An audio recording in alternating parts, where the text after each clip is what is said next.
Hello everyone, Phoenix61 here with your Legend shenanigans for the day. We are rocking the Takahashi. This is, right, I've already sent some torpedoes through the flank here, whatever you want to call it, right? We did get a capture the base, which I like having game variants, right? But like domination's kind of the one where you're gonna have those higher XP numbers because there's multiple zones and like all that other kind of fun stuff, right? But capture the base is fine every once in a while. I like having some variety. Speaking of variety, this is turning into the week of me putting videos out for all of the ships that I play too much. We did Janan and BA Turpits. Now I'm playing Takahashi. I don't know, Takahashi I hadn't been playing too as much of just because it's not a premium ship, right? If you know me, I like to play through the premium supplies missions that pop up every week, but anyway, we'll pick on this BA hovercraft and hope for some torpedo hits. But yeah, I do have, these are, lately these are ships that I play a little bit more frequently. If you know me, like I like to try and play a little bit of everything, but I absolutely do have my favorites. So, and Takahashi is one of those ships.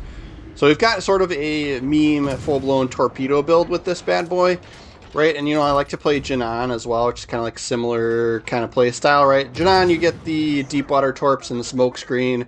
The guns I like the guns a little bit better on this ship. They're a little bit easier to aim, right?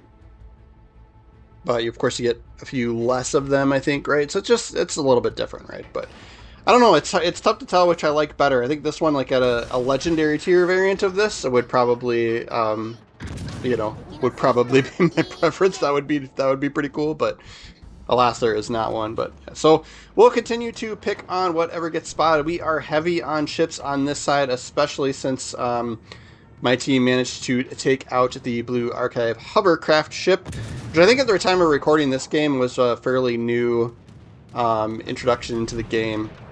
Right, and we bought, like I like to do on live stream, like I'll occasionally buy some containers, open them on live stream. We did not get the Blue Archive hovercraft, and it was kind of the one I was interested in playing around with, but right, it was not worth the money to buy it outright, so we stopped at the few crates that we bought, and we're done. Right?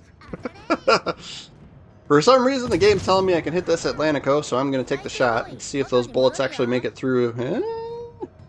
It looked like we didn't lead them enough, though. Oh, we did get a hit, just no damage.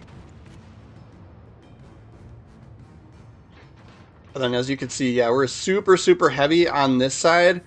So in a minute here, right, like ideally what kind of happens with a lot of games, right, is there, especially with carrier games too, where you kind of have strong side and weak side, right? You have one side of the map where your team's typically doing pretty good, and you have one side of the map where your team's typically doing pretty poorly, right? Kind of happens pretty frequently. So I'm noticing that sort of shift here, and I've got the vast majority of my team on this side is pushing up and pushing towards their zone.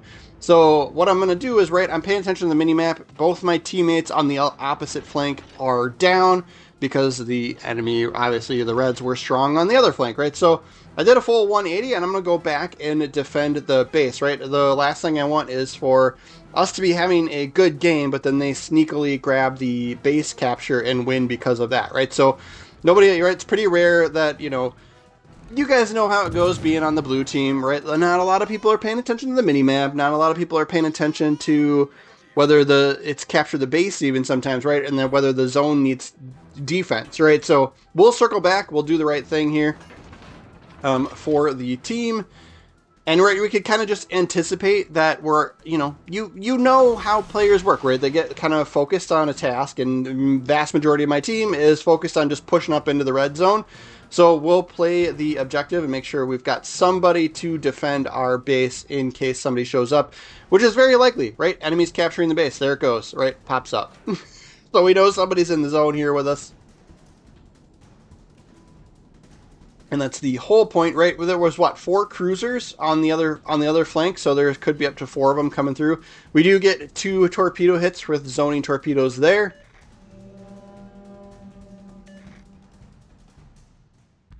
And then we've got sonar if we need it here. We could potentially use this as we come around this corner here. Now, this is a risky situation that I'm doing here, right? So we trip the sonar that spots the ship, he doesn't have eyes on us yet, but right, we're going to be kind of poorly angled as he comes around the corner here. So I do get the torpedoes off and turn back in. I'm surprised he didn't do more damage than that to us, but we must have just got ourselves turned in just in time there. Right, so we're going to get at least one torp hit there. We'll send another rack there. We're going to land vast majority of those. He does get engine damage from one of those torpedoes, I think. Right, so we're going to finish him off. And then I did save a rack of torps on the starboard side here. But yeah, right, this is a situation too where this red team, right, they're kind of all focused on, like, right, this Tulsa's focused on trying to get back and defend. This Harlem's way out of play, right? Like, I can't believe, like, he's, right, my team died, like, so long ago on this flank, at least that's what it feels like at this point, that I'm surprised that this Harlem's not much closer to this, to our base here. Right, but that Atlantico was like potentially a good save. Right, if they're the enemy, right there, yeah, this Baltimore's getting close. Yeah, they both go down pretty quick there, right? But potentially, like, right, if you've got somebody in the zone, all you need is, you know, like if both bases are contested, right, all you need is somebody to kind of get the reset, you know, damage some of the enemies in your base to get the reset so that the capture takes longer, and then you guys win out, right? So that potentially could have happened here.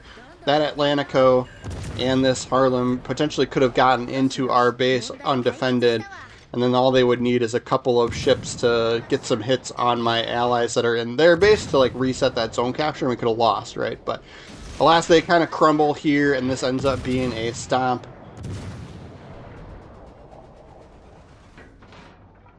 And so we'll finish up on this Harlem. We get the torpedo hit there.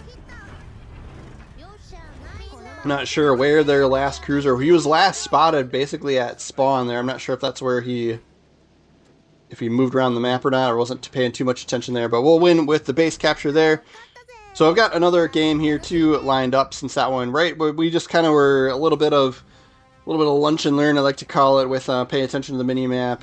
Protect the zone, right? If you can see that your team is strong on one side, see how the other side is doing, right? Look at the minimap, see how the other side's doing, and if there's anything you can do about it, right, we'll take action there, right? So, but yeah, Takahashi again here. We do get a carrier game. I do love the anti-air consumable on this ship. It works pretty good. So we'll trip that as these torpedo bombers fly over top of us, and we're going to get a good chunk of those planes shot down. We do get spotted by something, right? We are surface spotted now. It's the eyeball instead of the planes, right? So that's why we were taking some hits there. So we turned away to try and angle and mitigate that, right? But we know there is potentially a destroyer up here. Yep, sure enough, there he is. It's a Jaeger. And it wasn't worth taking those shots, right? As he ducks behind that island to sneak into the zone, we're going to go undetected. So if I would have fired my guns, I would have remained spotted. And since we are sort of a torpedo-centric build here, right, I'd rather get these torpedoes reloaded here and sent now that we've seen a little bit more of where the enemy is. Now, this is too tempting here. I want to take this shot because I want to help get rid of the destroyer.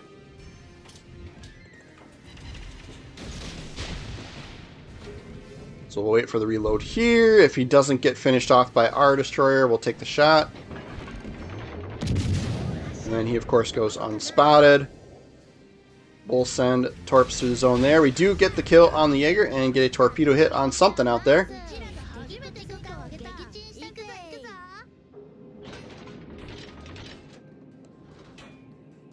Fellow Takahashi is mid-spawn on the enemy team. We shall meet up with him again later. And then, yep, just keeping an eye on this Missouri. There's another cruiser out in this direction too, so I have high hopes for these torpedoes here. I'm just kind of waiting as long as I can since we're trying to space those torpedoes out. One, that gives you more coverage, and then two, if you do trigger those floods, right, you could potentially get somebody flooding and them not have damage control party available, right? So try and space them out when we can, especially when I'm sending them all through the same little alleyway there. Enemies pick up Charlie Cap, that's fine. We've got Bravo, and we should be able to move in here and help support A. Took that shot just because he didn't quite... I was hoping to get away with that because he didn't have line of sight on us at the time, but we do get spotted there. Oh, yep, there's a Dowling out here, so that would have picked us up anyway. So we'll turn out as those bullets fly towards us and slam on the brakes, and that mitigates. I pretty much missed. Yep, sure did. Get in a torpedo hit on him. Galleon's going to try and fire spam us. That's fine. Just looking at the sea of torps out there, hoping to get something else on the Missouri. Hopefully he wore the brown pants today.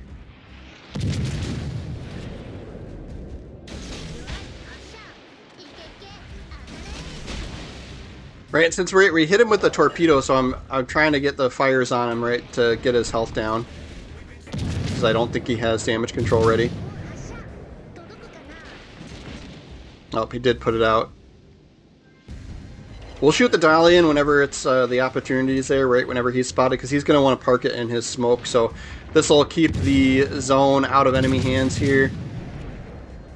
I'm going to send one at each of these guys, right, one rack at each of these guys. Yeah, and we're getting torpedo, or the defend ribbons there. Then I'm just going to continue to do this pattern here, right? It's going to put us... We're going to be a little bit out of play if these guys go down, but this is kind of our survival strategy, right? Kind of duck and weave and then send torpedoes off of each side when they get loaded here. Right, so I'm slowing down just to try and make sure I don't end up at the back of the map here. Right, we're a pretty even game here. Right, one ship lost on each team.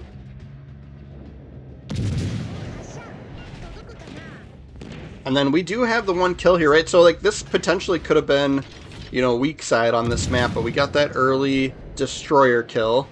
And we're working through this Missouri and this other cruiser out here as well. Just going to keep sending the zoning torps every time they're loaded.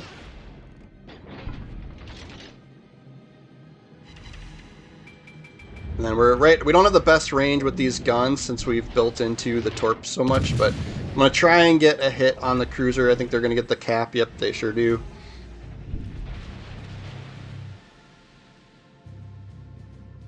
But yeah, I'm continuing to adjust speed. One, for like slowing down and hitting reverse. One, so that I don't end up at the back of the map, but two, it kind of works as a kind of way to dodge incoming shells here too. Then we stop firing the guns. That gets us undetected, so now we can turn and angle, give up a little bit of angle here so that we can get the torpedoes off.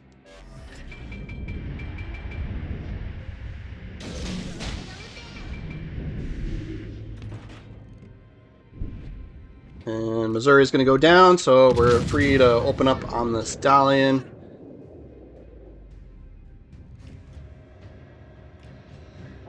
Got the fire there. Those torpedoes were looking pretty good for him too. Another ship lost on each side. Yep, we do get one torp hit. So yeah, two down on each side. And they're up a zone here, so they're actually up on points. But now that Missouri's gone, we can actually push in and try and retake this zone. Just need to deal with the cruiser, which we're kind of flying solo over here, right? My destroyer gave up on my flank over here, so...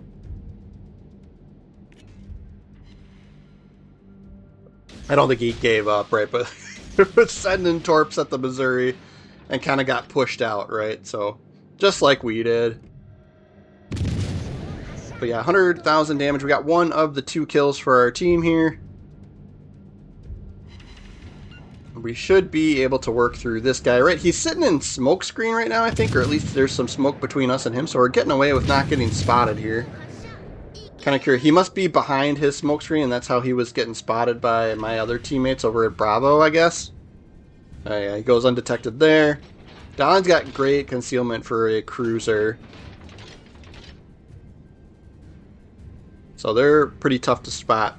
Alright, and he's got pretty decent range on the torpedoes as well. So since we're detected now, right, he was firing at my teammates before, but since we're detected now, right, I gave it a few seconds, right, waited good like 10, 20 seconds, and then we tripped the sonar, and it's just absolutely perfect timing. Right, so we kind of try and think about how far away he is, and then, you know, when and if he's sending torpedoes, and then give it a few seconds, and then trip the sonar. Especially with this one, right, this ship, the Takahashi, only get... Sonar duration's only 1 minute long, right? So, yeah, and I did damage kind of fire before, so... Because I was confident we'd be able to dodge torpedoes, so I wasn't worried about that. But then, of course, we get a second fire, so now I'm going to have to live with that mistake. But we are free to push into the zone, right? Again, even on ships here, So for the time being, a competitive game, 6 minutes left in this one. We'll push into the zone. We'll be able to try and turn the tables here by capping the zone. And then the cruiser that's on their team, that's way in the back of the map there, right, kind of moving towards this flank, that is the other Takahashi that we saw early on in the match. But he was mid-spawn, so we weren't trading torpedoes one way or the other, right? So I'm going to guess he's headed towards me to try and work on this zone, so we'll send the torpedoes towards him. And then I'm just looking at the mini-map, too, to see if anybody looks like, right, if any enemies look like they're coming in and pushing through to B, that we could potentially send torpedoes through the B hole here. But we'll get this zone capped. We're nowhere near being spotted here. The last destroyer was over there between B and C. Right, so I'm just going to keep moving up and pushing up into this Takahashi because we're going to have the zone capped long before we get spotted by him.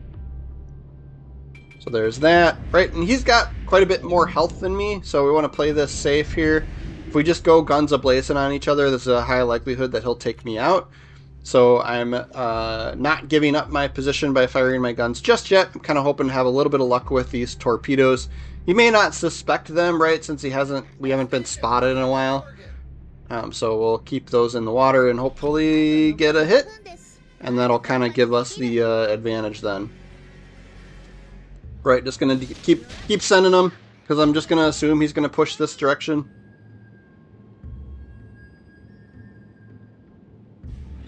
Starboard side should be loaded soon here. Yep, somebody picks him up here. Either that or he had way worse concealment than me.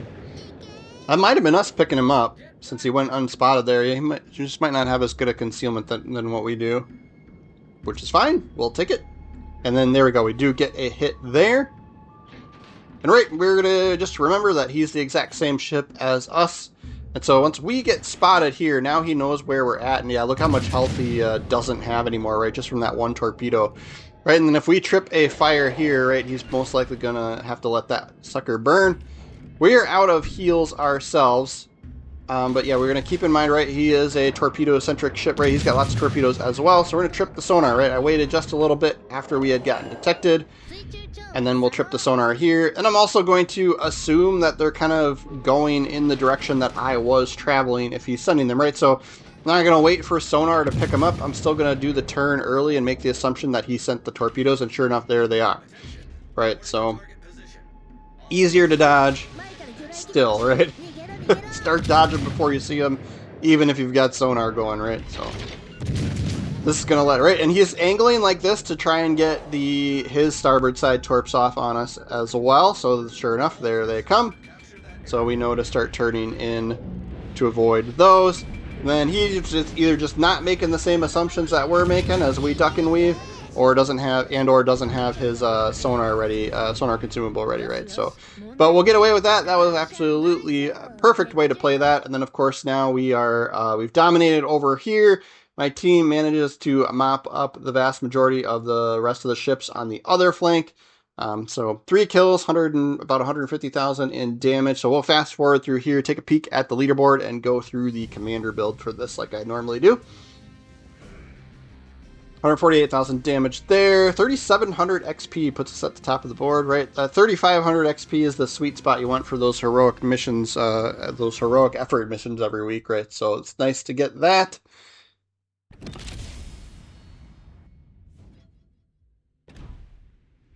And then, yep, we are, for the mods, right, I'm picking aiming system for slot 1 here, propulsion for slot 2, concealment for slot 3, right? The 4th slot here is where you're going to have the, right, the sort of the option to go with torpedoes or guns or whatever, right? So since I play this ship quite a bit, it was worth spending some steel to get the epic and legendary boosts on there, right? Which gives you faster reload the more damage you do, and a little bit more damage every kill that you get. This is a Commander Geis on here. We are using, who is this, Aijun, I think? Yeah, right, so Matsuji Aijun, right? He's a free-to-play commander, right? So you can do this build.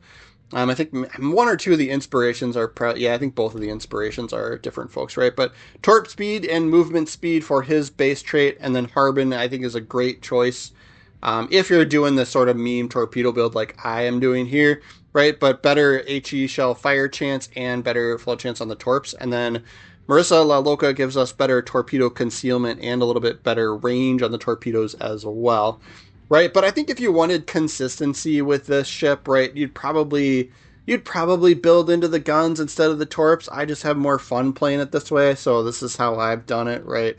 And on this third row here, I went concealment, right? I like that just because occasionally, right, if we get the opportunity, if we're kind of hanging back, if we need to at least, right, we can hang back, like right if we're low on health or something. We can hang back and try to play a destroyer type role. We're just send zoning torpedoes through, right? But yeah, that's going to be our game for the day, guys. Yeah, I want to take a peek at the torpedo stats here, right? So base is 14-kilometer range, and we've got it up to 17.4.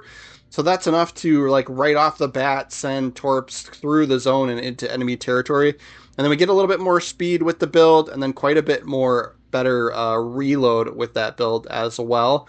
And then detectability is, yeah, that max simulated damage, right? 20,000, right? That's up in that Shimikaze range. That of course is going to be affected by. I think that doesn't include the legendary perk where you get the more damage for the range. So right, if you're hitting people far out, you could potentially do a little more damage there, right? But you have to factor in like torpedo damage reduction and all that other fun stuff too. And then of course better concealment because of those inspirations as well and those perks that we picked also. But that's going to be our video for the day, guys. Thanks for hanging out with me. Special thanks to channel members. I don't always remember to throw you guys up here, but I try to do at least a couple times a week. So these are the folks that are helping support the channel. If you're interested in that, check out the member section on my YouTube page. Otherwise, please do consider subscribing. Also, drop a like and a comment to help out the all hail the algorithm lords, right? To help me out as well. But yeah, I try to do Legends videos every day. So we will see you guys again tomorrow. Thanks.